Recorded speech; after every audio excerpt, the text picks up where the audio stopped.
Gusto mong tumatag ang pamilya ninyo, kumain kayo ng sabay-sabay.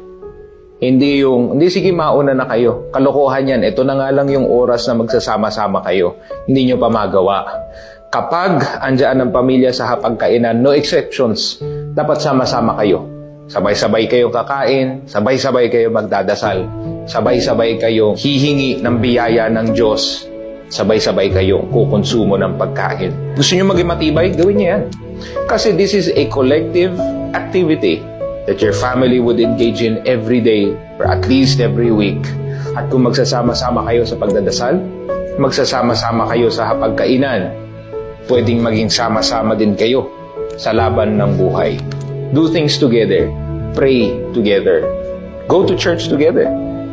At make sure kahit busy ka katulad ko, kung ikaw ay negosyante, na nabibigyan mo pa rin ng oras ang pamilya mo. Dahil ang buhay hindi lamang tungkol sa pera, hindi lamang tungkol sa pagse-cellphone, o kayo nasa hapagkainan kayo, panay cellphone kayo. Mag-uusap kayo.